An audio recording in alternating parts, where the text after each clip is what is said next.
Olá! E aí, tudo bem? Você está no meu, no seu, no nosso Umbrella Cast. Mais um vídeo que a gente está aqui preparando para vocês com muito conteúdo, muita novidade. Fica com a gente, nós temos uma convidada especial hoje. Ela é executiva, mãe, e ela tem muita coisa para dizer a respeito desse nosso ecossistema adolescente, hein? Vai dar aula aqui. E eu também estou com a convidada, né? Na verdade, da equipe, que é a Stephanie. E eu, Luciana, ambas psicanalistas, e estamos aqui também para fazer os comentários, tá? Se você tiver algum comentário interessante, que queira saber, dúvidas, deixa aqui no canal, clica, né? Põe inscrição. Manda pra gente que a gente retorna para você respondendo todas as dúvidas, tá bom? E aí, meninas? Preparadas? Boa tarde. É a Érica Glorigiano. Isso mesmo, um prazer aqui estar com vocês, poder contribuir um pouquinho com essa experiência. Muito bem. Acho que a gente pode começar. Eu vou falar uma frase que a gente sempre começa aqui no canal, uma frase provocante, assim, mais para o nosso mundo de psicanálise. O que se entende por mãe suficientemente boa, segundo Winnicott, vai destacar que a mãe suficientemente boa efetua uma adaptação ativa que exige uma preocupação fácil e sem ressentimentos. O que nos remete, de novo, à história das mulheres quando submetidas a uma realidade que lhes dificultou ou impediu a descoberta criativa do mundo. Olha só essa frase, né, Esté? A gente tira, depois eu também deixo nos comentários, a gente tira da obra de Winnicott, que é um psicanalista inglês, que nos ensina o mundo inicial do bebê e mamãe. Tá? É sempre aquele primeiro ano e meio do bebê. E a gente traz, na história da Érica, ela comenta um pouquinho aqui pra gente, sem fazer spoiler, sobre esse período que foi interessante pro nascimento e crescimento do filho mais velho dela, o Bernardo. Mas e aí, Sté, o que você tem a dizer sobre a mãe suficientemente boa? A primeira coisa é que a mãe suficientemente boa é aquela que pode falhar, né? Que é a mãe real, né? Existe um ideal materno, né? Que submete a mulher a ter que dar conta de ser mãe, de ter uma carreira, né? De estar bonita, de ser uma boa esposa, né? E aí ela vai falhar em algum desses pontos e ela precisa poder falhar, né, para essa criança se constituir, né, e não ter essa mãe fálica que não falha, que até, né, para a criança acaba sendo um desafio. E Uma também mãe para a criança, robótica, né? Uma mãe... Sim. E também para a criança poder aprender a se frustrar. Exato. Né? Que é um desafio, acho que muito atual, a gente poder dizer os nãos para os nossos filhos, a gente poder, né, ensinar aqui desde cedo, né? Tem que esperar, tem que aprender a lidar com essa frustração. Então, Perfeito. Acho que o Winnicott, ele nomeia essa questão da mãe suficientemente boa nesse sentido, de que ela tem que estar lá. Ela tem que dar colo, ela tem que acolher. Mas, ao mesmo tempo, é ela também que vai permitir que a frustração faça parte, né, para constituir esse indivíduo. Boa. E aí, Érica, a gente começa pensando, né, que você tem uma família linda, né? Você é casada, você tem 2 filhos, o Bernardo de 12 e a Helena de 9, né? 10 anos. 10 aninhos já fez? 10 anos, ótimo. E aí, a gente está inaugurando a fase pré-adolescente, já adolescente, né? Do Bernardo e quase a pré-adolescência da Helena. E aí, eu fico pensando nessa frase, né, como é ser uma mãe suficientemente boa, não a mãe perfeita para você. Eu concordo, né, com a frase, e eu acho que tem... eu tive uma experiência, eu trabalhei muito tempo antes da decisão de eu ser mãe, né? Então, eu trabalhei no mercado financeiro, e uma coisa que eu tinha muito claro na minha cabeça era que eu queria ser mãe. E ao longo da minha carreira eu sempre tive contato com muitas outras executivas que já eram mães. E uma vez uma delas me mencionou uma frase que me chamou muita atenção e que eu guardei, até hoje eu penso nela. Quando eu tenho alguma dificuldade, eu sempre lembro dessa frase. Ela me disse: quando nos tornamos mãe, nós nunca mais somos 100% em nada. Você não será 100% executiva, você não será 100% mãe, você não será 100% esposa e você não será 100% bonita. Tenha isso muito claro para você.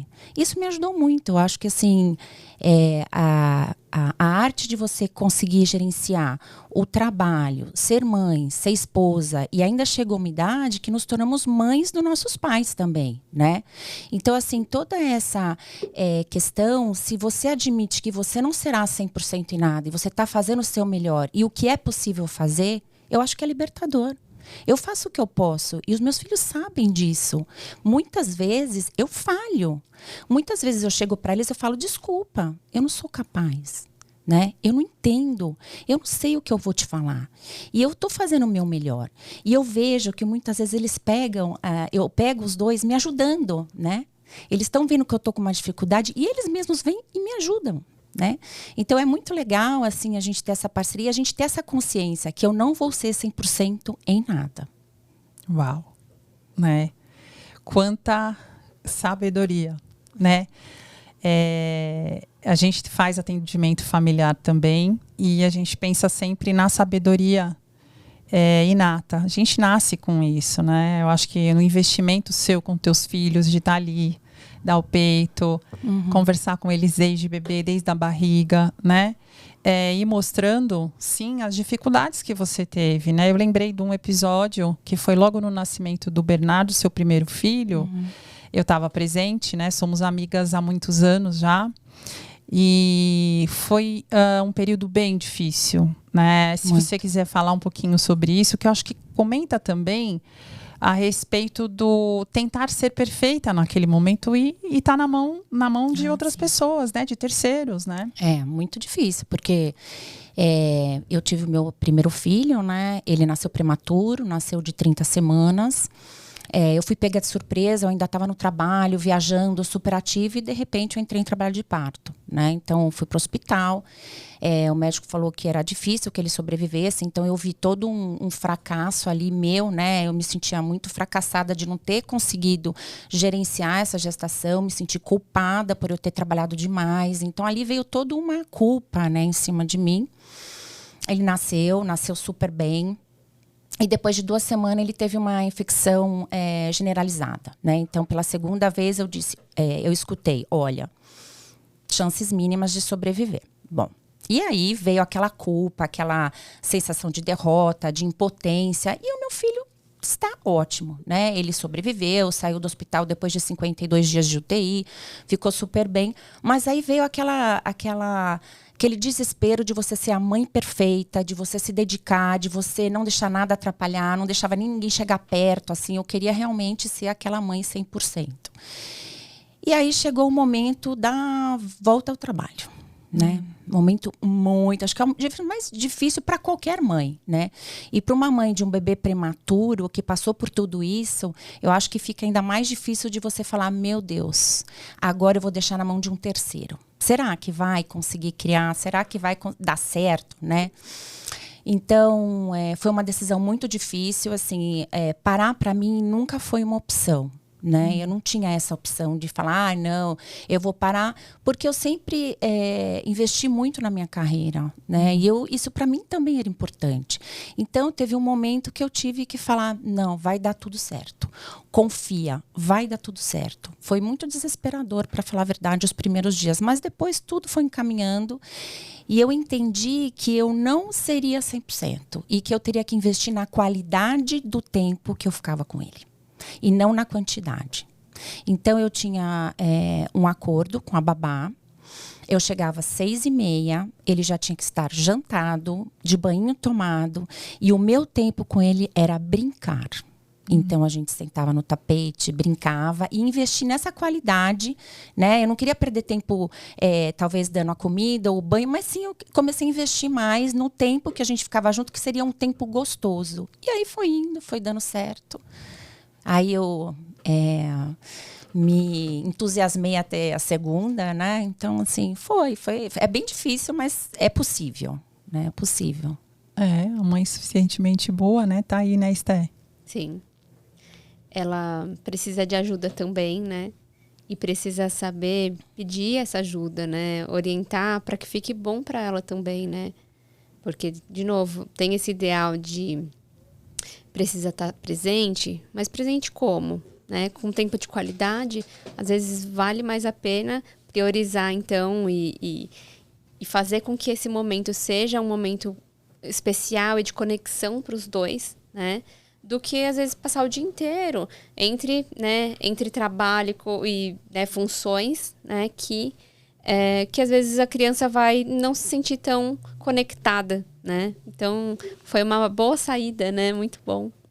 Muito bom. E eu acho que uma coisa que me marcou muito foi que no mesmo ano que meu filho nasceu, eu perdi a minha mãe, né? Então, eu perdi o meu porto seguro. Então, ali naquele momento, eu pensei, meu Deus, agora sou eu comigo mesmo e as pessoas que estão à minha volta. Então, eu vi que eu tinha vizinhas dispostas a me ajudar. Eu vi que eu tinha uma babá excelente de confiança, que eu podia confiar. E, claramente, eu também tenho meu marido, né? Que ele também é responsável pela educação dos nossos filhos, né? Então, eu vi que eu não era eu, só eu. Não sou só eu no mundo. Então, assim, eu preciso pedir ajuda. Eu preciso um momento parar e falar assim, gente, eu não consigo. Várias vezes eu cheguei pro meu marido e falei, eu não consigo. Você tem que assumir. Né? Então, assim, tive a sorte de, não sei se é bem sorte, né? Mas, assim, o meu marido me ajuda muito, sempre me incentivou, sempre me apoiou em todas as decisões. Então, assim, eu pude contar com ele, com uma babá, com as minhas vizinhas. Várias vezes eu não cheguei a tempo, ligo para uma vizinha e falo, por favor, me socorre. Né? Então, a gente tem que saber que não estamos sozinhas, né? Que você tem pessoas ao seu redor que você pode contar. Isso é importante, ter rede de apoio, né? Sem dúvida. E a gente vai criando essa rede de apoio, porque é uma pena, né? Sua mãe não poder estar na primeira nem na segunda nascimentos, né? Gravidez e nascimentos. Mas, por um outro lado, você vai fazendo laços e criando essa rede de apoio com pessoas que entendem, né? O seu dia a dia, entendem como é que você quer criar seus filhos. Muitas vezes assim, a gente tem, né, sogra ou mães que não entendem também. E aí também é um empecilho, né? E eu acho que você fez isso de uma forma bem, bem interessante, né? Lembrando que eu tenho meus familiares, mas todos moram longe, né? Então, assim, eu até poderia contar com minha irmã, minhas cunhadas, minha sogra, mas todos moram longe. Então, realmente é um vizinho que vai te socorrer. Ai, que legal. Mas o que me marca muito na fala dela foi que em um primeiro momento ela se cobrava, né? Ser a mãe perfeita, ser a mãe que ia dar conta sozinha, mas que em um segundo momento ela já reconheceu que aquilo não ia ser bom para ela e nem para o bebê, né? E que ela ia precisar então dessa rede. E aí ela faz isso com precisão ali, ó, eu quero assim, vem, entra aqui. O que pro bebê é muito importante, né? Quando entram também outras pessoas em cena, né? O pai, né? Seja um vizinho, que seja quem for, que vai fazendo também essa função de separar, né, o bebê da mãe. E também para a mãe chegar nesse ponto de falar, preciso de ajuda, levantar a mão, é que ela já se acolheu enquanto mãe. Perfeito. E já, né, deu esse passo de eu não preciso ser perfeita, eu não preciso dar conta de tudo sozinha. Né? Exato, e é libertador, né? Libertador. E aí eu fiquei pensando em você adolescente, né? Eu não conheci você adolescente, mas me conta um pouco. Foi uma adolescência, você era uma adolescente tranquila ou uma adolescente rebelde? Eu não sei, acho que teríamos que perguntar para meus pais, né? Mas, mas assim, eu acho que eu fui muito tranquila, né? Eu sempre fui muito dedicada, eu queria estudar, eu queria A minha mãe, ela era muito frustrada por não ter conseguido seguir uma carreira profissional. Então, ela me botava muito essa energia de que eu tinha que ser mais, e eu podia, e eu era capaz. Então, eu estava muito empenhada realmente em estudar. Obviamente, eu quis sair na adolescência, mas eu comecei a sair com 17 anos. Eu não era uma adolescente que queria estar sempre embalada, não, né? Então eu era muito mais caseira do que da balada, mas assim, eu tinha as minhas rebeldias, sim. Eu lembro de algumas discussões com a minha mãe, sim, mas acho que dentro do normal, e eu acho que faz parte também, né, do adolescente de querer conquistar esse espaço, né? Então, assim, eu me considero uma adolescente tranquila. Ótimo, né? É o melhor dos mundos, né, Esté? Quando a gente vai pensando nos atendimentos, né? Às vezes pais chegam pra gente bastante angustiados. E você tá com o Bernardo com 12 anos ainda no comecinho, né? E como é que é com eles, né? Com ele em especial, mas também, obviamente, com a Helena. Como que é essa troca, né? Eles te escutam, vocês conversam? Conta um pouco. Então, eu tive uma adolescência muito fechada, né? Eu não conversava muito com os meus pais e com as pessoas, não conversava muito. Eu sempre fui muito fechada e eu acho que eu nem tinha essa liberdade, né? A geração dos meus pais era uma geração que não conversava muito, né? Meu pai era muito bravo também. Então, eu era muito reservada. Então, assim, eu não me abria com eles. Então, eu decidi que com os meus filhos eu quero ter um diálogo aberto, né? Então, acho que eles têm que se sentir confiantes de vir me perguntar as coisas, de vir me confirmar as coisas, né? E o que eu sempre falo para eles, eu nunca vou te julgar, eu só vou te ensinar. Então, vocês têm que confiar em mim para eu poder te ajudar, para eu poder ajudar vocês no desenvolvimento de vocês. Agora, claramente que essa abertura também traz consequências, porque às vezes eles trazem coisas que eu fico assim, nem sei o que responder, para falar a verdade, eu fico afônica. E fico pensando, eu tento jogar a pergunta de volta, né? Porque às vezes ou eu não tenho conhecimento, ou eu sou pega de surpresa. Então, tipo assim, o quê? Assim, era relacionamentos na escola, ou então sobre o que vai fazer, deixa eu ir em tal lugar. Já começa nessa fase? Não, os meus ainda não, né? 12 anos ele ainda não sai, ele tá muito mais preocupado em jogar futebol, né? Em brincar. Em brincar, O que eu acho que isso é uma grande vantagem hoje com 12 anos, né? Querer brincar e ter mais espaço, né? Mas às vezes me trazem algumas questões, algumas perguntas, né? Eu tenho uma colega não binária, o que você acha, né? E quando me trouxeram essa pergunta, eu nem sabia o que era, né? Então, eu tive que ir com o meu celularzinho lá, dar um Google, assim, não binário. E aí, eu mesma perguntei para eles, eu falei, desculpa, mas eu não sei o que é. E aí, vocês podem me explicar? Então, eu sempre tento jogar a pergunta, né? Para também entender o que passa, né, na cabeça deles. Uma vez, eu nunca me esqueço, o meu filho me perguntou, mamãe, o que é sexo? Aí, eu fiquei assim, sem saber o que falar, e o meu marido falou assim, mas onde você escutou isso? Ah, na ficha, sexo F, sexo M.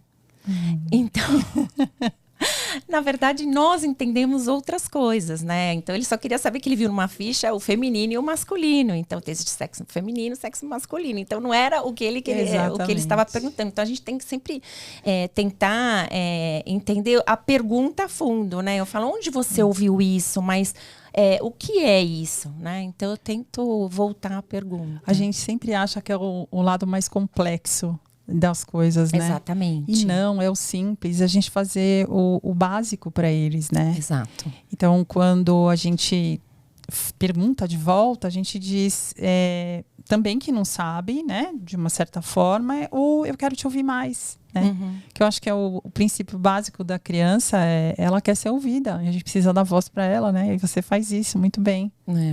E ele, né, tem as respostas que ele precisa. A gente não precisa antecipar o que está acontecendo, né? Agora sim, chegou lá um momento onde ele tem uma coleguinha com uma questão de gênero, né? Sim. E aí eles, quando você responde, eles se sentem satisfeitos. Eles não demandam mais ou é um pouco mais complicado? Eu acho que, na verdade, muitos assuntos que eles trazem, eles já sabem o que é, né? Talvez eles queiram ouvir a minha opinião, e muitas vezes a opinião não é bem recebida, né? E aí eu falo, mas você pediu a minha opinião, né? Estou expressando aqui a minha opinião para você. Então é importante você também me escutar e escutar o meu lado, né? E aí eles acabam tendo uma boa percepção e boa receptividade, mas é a minha opinião, né? Porque tem que respeitar a opinião do outro. Nem sempre eu vou ter a mesma opinião que eles querem, né? Claro. Muito bom. Nossa, lembrei de muitas coisas enquanto a Erika ia falando. Essa coisa de eu também tenho a minha opinião e você também precisa ouvir. É muito importante porque o adolescente, ele quer pôr a opinião dele, mas ele também precisa saber escutar a opinião dos pais, né? E dos responsáveis, né? Dos professores, enfim. De quem ali também emite alguma opinião, mesmo que seja contrário, né? É assim que ele vai construir também uma possibilidade de até repensar, né? E ter um pensamento crítico também, porque às vezes ele vai na onda, né? Do que tá todo mundo ali na faixa etária dele pensando. E pensando também em faixa etária, né? Conforme você foi contando, os assuntos que seus filhos trazem para casa, muitas vezes não é um assunto que diretamente ele está vivendo. Mas como a gente tem aquela questão de que a puberdade e a adolescência, né? Muitas vezes elas vão entrar em momentos diferentes. Isso acontece, então, entre o 6º e o 7º ano ali. Às vezes você tem adolescentes que já estão com um assunto super avançados para a idade, né? Que precisam se reafirmar enquanto adolescentes, né? Já que eu sou adolescente, eu já posso fumar um vape, já posso ir sozinho no cinema, e aí quer infringir essas barreiras do que é, né, um comportamento esperado. E, ao mesmo tempo, a gente tem aquela cena que a gente contou lá no nosso primeiro episódio, que é, mas com 14 anos você ainda brinca de boneca, né? Então, crianças pré-adolescentes que ainda estão ali, né, amadurecendo essa mudança, a mudança dos assuntos também, e que vão trazer, né, pra gente, isso chega muito no consultório, né? Às vezes com 12 anos, na mesma sala ou na mesma turma, você vê comportamentos completamente diferentes. E de crianças, então, pré-adolescentes, que não tem tanto essa necessidade de se reafirmar, né? Enquanto, eu já fiz a transição. Olha, já mudou, agora deixa a criança para trás, né? Não, tudo bem, eu ainda brinco. Eu acho que eles ficam falando dessas coisas, eu acho que só quer se achar. Já ouvi isso, né? De pré-adolescentes, marcando o quanto aquele comportamento do outro também para ele não faz muito sentido, né? Então, ela contando assim, nossa, veio para mim essa questão.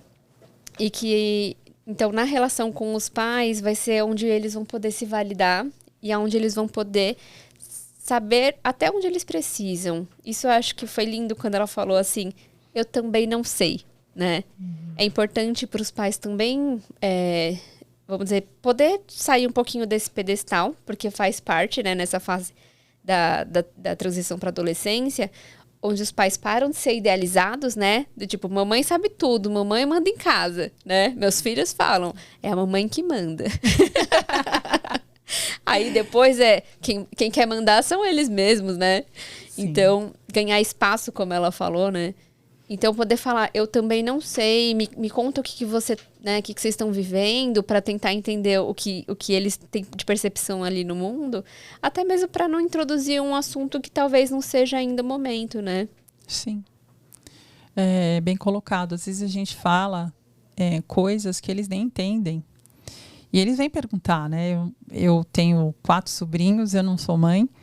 E eles são como filhos para mim, né? E é muito interessante porque eles vêm questionar, eles vêm, escutam do meu marido, né, do tio alguma coisa. Então, mas tia, o que foi que o tio Fê falou para você, né?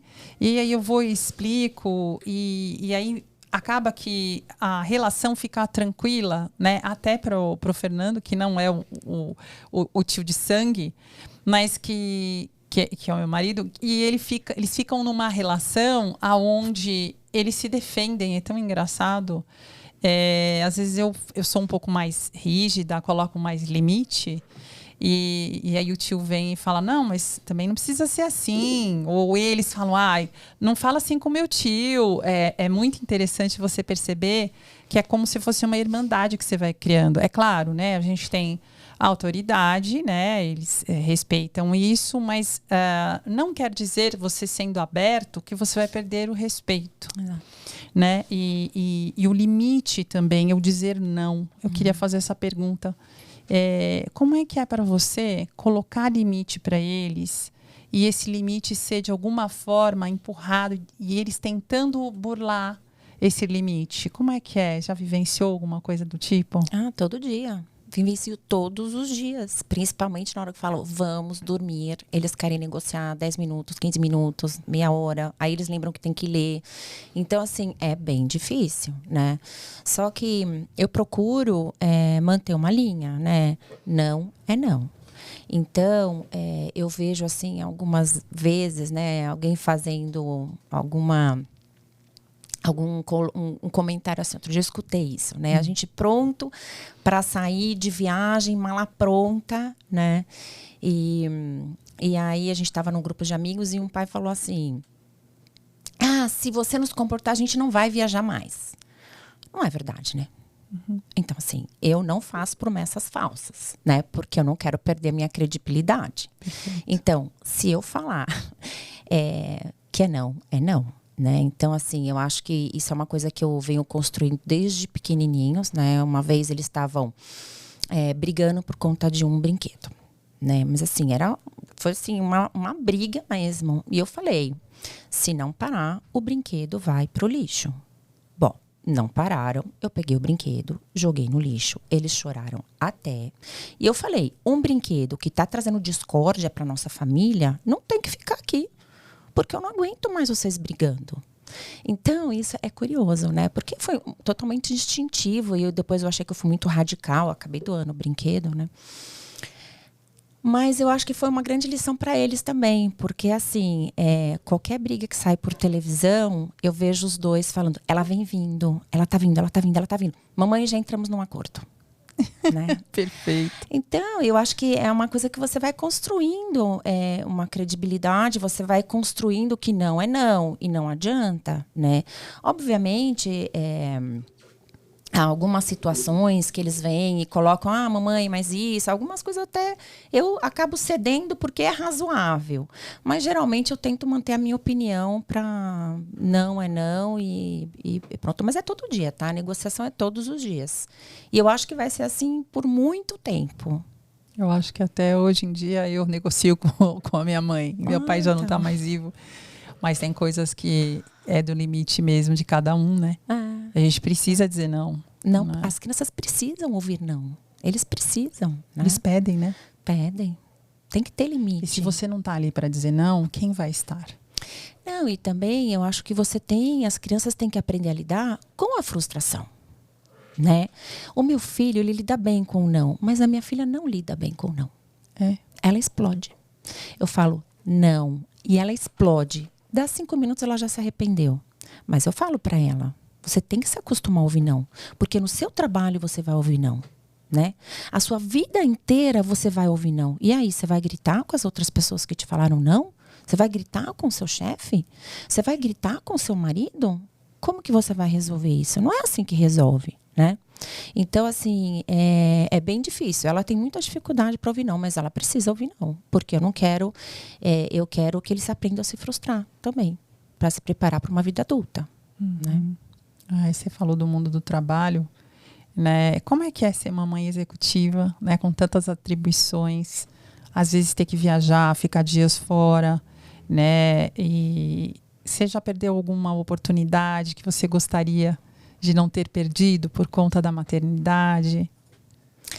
Com certeza, né? A gente acaba sempre perdendo alguma coisa, né? Eu viajei muito no início, né? Quando o Bernardo era pequenininho. Mas eu acho que ele foi se acostumando, né? Com essa ausência temporária, né? No começo ele sempre tinha febre, no segundo dia. E depois a gente foi tratando isso, conversando. Ele viu que eu voltava. Então, assim, Ele acabou se acostumando. Mas, assim, eu acabo fazendo algumas coisas legais, né? Eu tento trazer um presente, porque eles ficam na expectativa, né? Eu ligo todos os dias. O meu marido acaba cancelando a agenda dele, ele é dentista, ele acaba cancelando a agenda para ter mais tempo para as crianças. Então acaba sendo uma coisa legal, né? Então a gente acaba fazendo das viagens, minhas viagens de trabalho, uma coisa legal, porque ele passa mais tempo com as crianças, eles amam. Eu trago algum presente, aí eles amam, fica na expectativa que eu vá viajar. Outro dia perguntaram: "Não, faz tempo que você não viaja, mamãe, você vai viajar, né? Queremos um presente." Tá faltando, né? Então assim, agora vai perder momentos, mas tem outros momentos importantes também, né? Que é a volta, é a chegada, é aquele reencontro, é aquele abraço apertado, a hora que você abre a porta da sua casa, entendeu? Então, é aquela expectativa, como foi, mamãe, conta, entendeu? Nossa, seus olhos até brilham. Não brilha Você porque eu fico fica, emocionada, você né? fica emocionada. Que maravilhoso isso, né, Esté? A gente vê que a maternidade ela vai até o último dia das nossas vidas, né? E eu acho que é eterno isso. E é muito maravilhoso ver você falar de uma intimidade. A gente agradece muito, né? Você poder falar um pouco do seu mundo. Eu também estou emocionada aqui, gente. Não vou chorar, não, porque vai tirar minha maquiagem, né? Eu sou 50genária que fala. Eu não sei nem como se fala isso.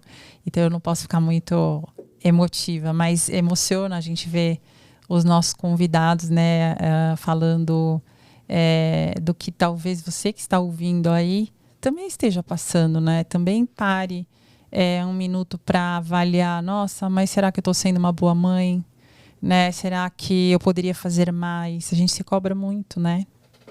E o quanto é importante, né? Você vê ela, mesmo deixando o Bernardo, era importante para ela também continuar trabalhando, né? E poder conciliar os dois desejos, porque ela tinha o desejo de ser mãe, de maternar e também de continuar tendo sua carreira. Isso é importante, faz parte da constituição dela, né? Então, muitas mulheres ficam cindidas, né, entre ser mãe e entre ter uma carreira. Existem mulheres que abrem mão das suas carreiras, né? E existem mulheres que não abrem mão, né, de se dedicar de forma mais intensa e acabam deixando que outras pessoas fazem a função materna, né? Hoje é muito comum a gente ver, por exemplo, pais, né, que vão fazer esse trabalho de acompanhar nas lições, de acompanhar, né, nas aulas, nas tarefas, nos esportes, enquanto a mãe é a pessoa que vai trazer, né, o ganho para dentro de casa e que vai executar isso de forma leve, porque ali, né, dentro, né, do que o casal combinou, faz sentido para eles dois, né, serem assim. É muito, muito, muito bacana a gente poder ter essas novas configurações na atualidade. E importante porque a gente vai contando de um novo papel da mulher, né? Porque se antes ficava muito subtendido que a mulher tinha que dar conta do lar e da criação dos filhos, hoje isso não é mais verdade, né? Não. E uma coisa que é importante, né? Eu acho que em vários momentos eu fiquei pensando assim: se eu fosse só mãe, eu seria feliz? Não. Eu não seria feliz. Eu seria talvez uma péssima mãe. Porque eu ia canalizar toda essa minha energia em cima das crianças, né? Então eu fico pensando, com a energia toda que eu tenho de produzir, de pensar, de criar, de trabalhar, eu jogar tudo aquilo em cima das crianças. Imagina que judiação, né? Eu preciso rir porque eu tô me identificando muito. Assim, a mesma sensação. A gente, né, agora somos sócias, né? A Lu conhece, meu ritmo é aqui, né? E também imagino como que ia ser. Eu ia ser um coronel dentro de casa. Meus filhos, né? Exatamente. É importante, e é importante ocupar esse papel, né? De poder falar: eu sou psicóloga, eu sou psicanalista, eu tenho um projeto, né? E também sou mãe, né? É tão importante a gente poder estar integrada, né? Porque, na verdade, eu seria uma pessoa frustrada, né? E essa frustração, com certeza, iria refletir neles, né? Sim. Então, é bacana, é bom escutar isso, né? Porque muita gente... Eu fico muito triste quando eu tenho pessoas próximas que começam a trabalhar, mulheres que estão super ativas, que estão naquele momento de crescimento e elas param, né? E eu falo: poxa vida, mas será que lá na frente ela não vai se arrepender? né? Sempre me questiono. Eu acho que eu com certeza me arrependeria demais. A gente vê hoje uma maternidade tardia, né? Se antes... É engraçado. Eu casei com 24 anos e tive meu primeiro filho com...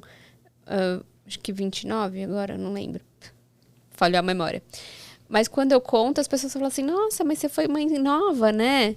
Então, assim, hoje, ser mãe antes dos 30 é fora do padrão, né? A maioria das mulheres hoje estão buscando essa maternidade tardia para justamente poder dar tempo de viver uma carreira, né? De conseguir ali ter uma estabilidade para, enfim, gerar, né, um filho e ter, então, um tempo poder falar assim, quero um ritmo mais tranquilo para eu conciliar as duas coisas, né? Exato. E eu acho também, eu sou a mãe tardia, né? Eu tive o meu filho com 38 e a minha filha com 40, né? E eu aprendi uma coisa que é super importante, né? Eu me realizei profissionalmente e eu estava sempre esperando o momento certo, né? Eu estou esperando o momento certo. E não existe momento certo, tá? Não existe. Não existe momento certo. Então, quando chegou no limite dos 37, eu fiquei desesperada. Eu falei, agora, vai ter que ser. Não é o momento certo, mas vai ter que ser agora, porque senão não vai dar tempo de eu ter dois filhos. Senão nunca chega o momento certo, né? Nunca chega o momento certo. Nunca chega. Então, assim, aí tem que realmente... Eu fiz esse caminho, né, de me realizar profissionalmente primeiro, mas eu ainda estava me realizando, porque a gente nunca para, né? Então, eu acabei com 37 e falei, não, é o momento agora, porque não dá mais, ou seja, para encontrar o momento certo. Sim. Então, eu queria sempre quis ter 2 ou 3 filhos, né? Acabei no segundo. Então, foi muito importante isso para mim. Olha, a gente tem aqui 2 elementos novos em cena, que a gente ainda não introduziu, que são as nossas ampulhetas. Tcharam! A primeira tem 30 minutos e a segunda 15, que é para avisar o quê? Que estamos nos minutos finais aí do nosso episódio. Vou dar o start nela e continuamos a discussão aí. Pronto, olha que chique, gente. Para vocês, hein? E eu fiquei pensando também em outros desafios aqui. Você tem os seus desafios na carreira, né? E eles têm os desafios deles, né? Então eu fiquei pensando nessa questão da grupalidade. Como é que é para uma criança, um pré-adolescente, um adolescente, a questão de estar ou não em grupo, né? Se você notou alguma mudança, né? Como é que eles lidam com isso? Porque é uma coisa você ter a sua individualidade, né? Como agente, né? Não, eu tenho minha individualidade e quando eu estou em grupo eu consigo ou não consigo colocar essa minha individualidade de lado, né? E me doar ou receber o que o grupo tem. Como é que é para eles? Eu acho que tanto o meu filho como minha filha, eles têm muita facilidade de relacionamento, né? Então, o Bernardo um pouco mais, né? Ele é uma criança que ele circula em várias tribos, né? Então, às vezes me liga uma mãe e eu falo, você é amigo desse? Sou amigo desse. Aí, de repente, ele é convidado para um aniversário de alguém que eu falo assim, mas Bernardo, esse pessoal do futebol são meus amigos. Então, ele realmente circula em várias tribos e ele não é uma criança de um grupo único. Não é.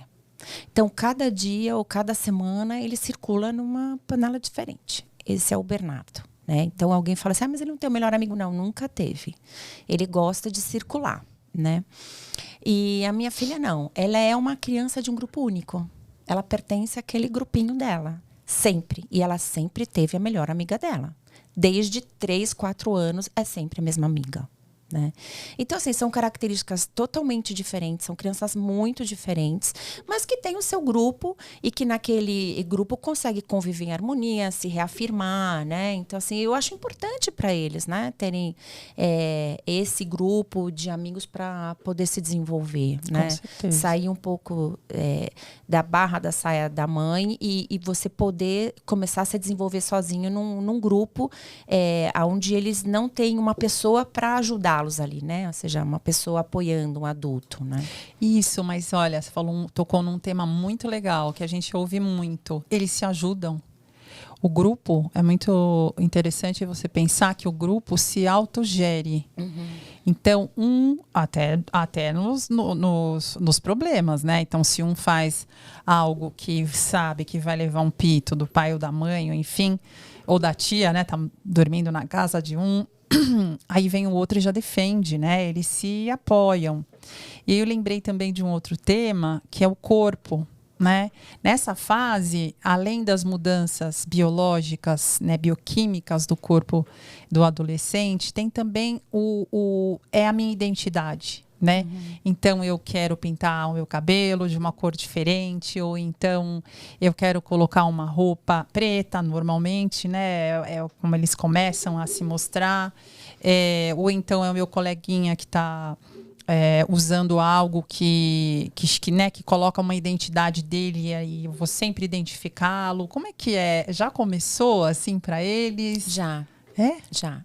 O Bernardo, né? Helena Sim. não, mas o Bernardo sim. Então, assim, é roupa preta e sempre um moletom. Então, assim, se ele não tiver com o moletom amarrado na cintura, não é o Bernardo, né? Então...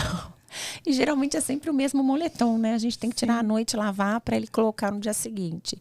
A gente está fazendo um trabalho com ele de desvencilhar desse moletom. E tem dado certo. Tem deixado o moletom em casa algumas vezes leva. O argumento dele é que o ar-condicionado da sala é muito gelado. Então, assim... Mas está sempre até jogando futebol, ele tem um moletom na cintura. É como se fosse acho que um porto seguro, né? Um amuleto. Parece um objeto transicional, eu lembrei. Sim. Fala. O que Né? você pensou? É isso, assim, né?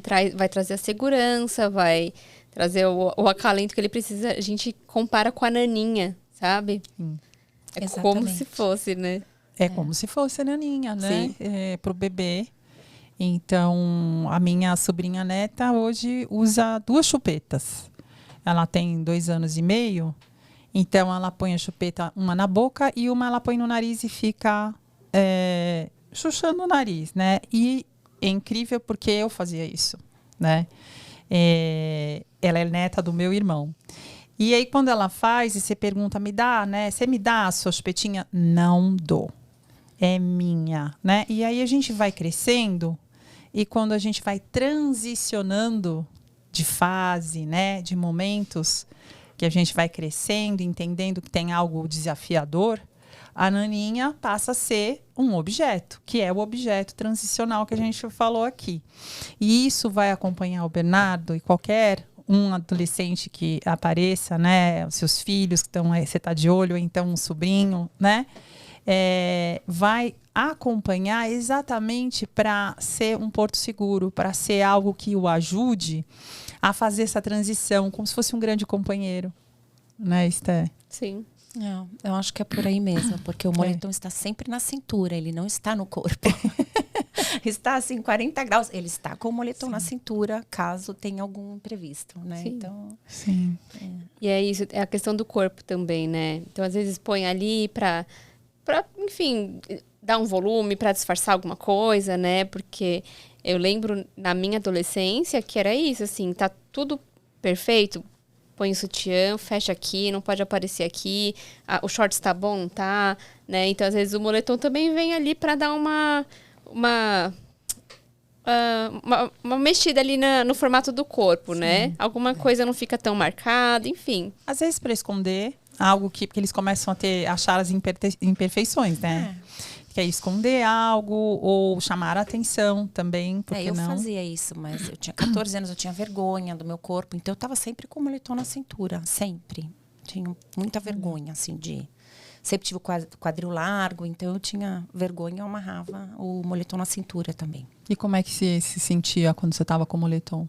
Super protegida, acolhida, né? Olha que legal. Como diz o meu filho, um abraço quentinho, né? Perfeito. É um abraço quentinho. Um abraço quentinho. Né? E agora a gente está daqui a pouquinho encaminhando para o final e vou inverter um pouco hoje e vou querer ouvir de vocês duas se vocês querem fazer alguma pergunta, então tenham alguma curiosidade uma com a outra, nós três aqui, ou até do projeto, né, do Umbrella, para mexer um pouco com os ânimos. E aí? Pensam em algo? Eu tenho uma pergunta para você. Dentro do cenário, né, do seu trabalho e da maternidade, qual foi o seu maior desafio?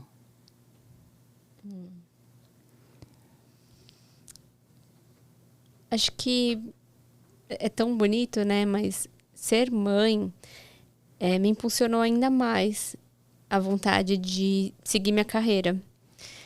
Porque eu sabia que era uma coisa que eu precisava estar feliz, né? Sem ideais, né? Mas satisfeita.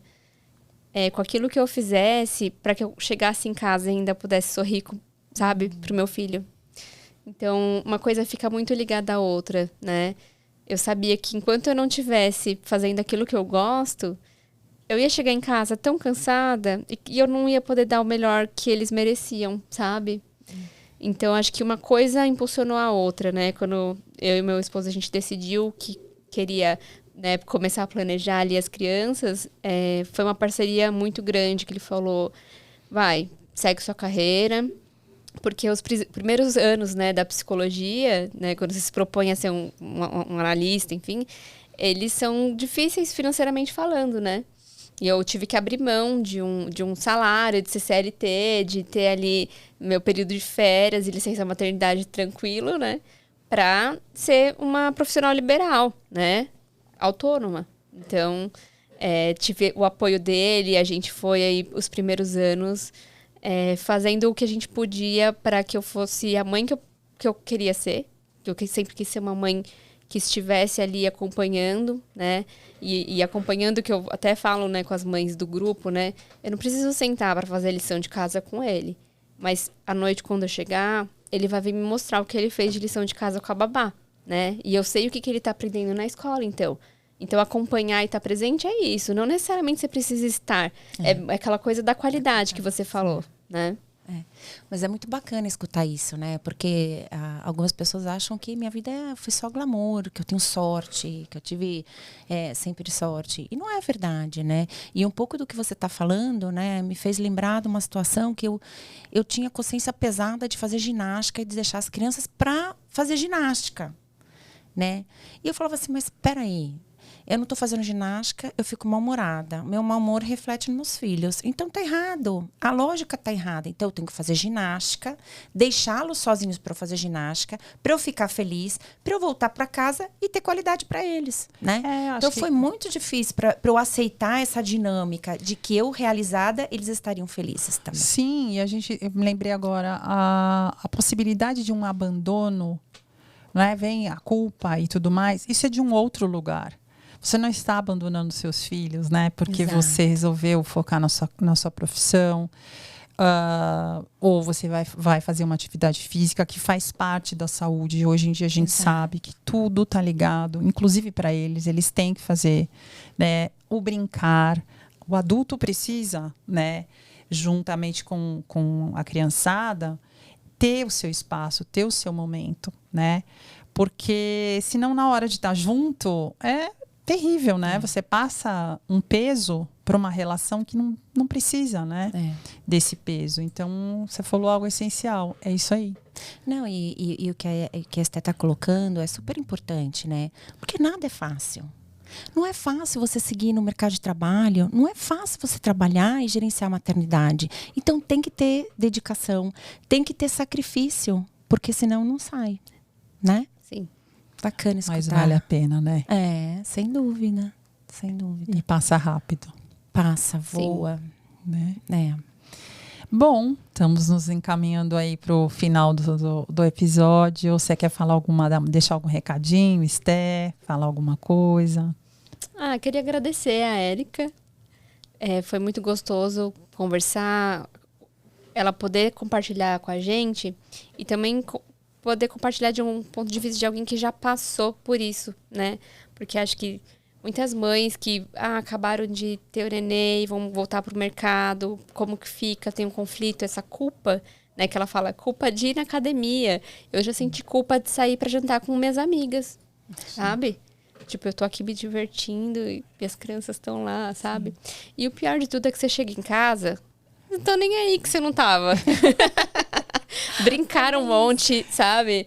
Né? Outra pessoa fez a função. Então, e isso é importante. Isso também faz parte da mãe suficientemente boa, né? Aquela que não precisa estar presente o tempo todo, né?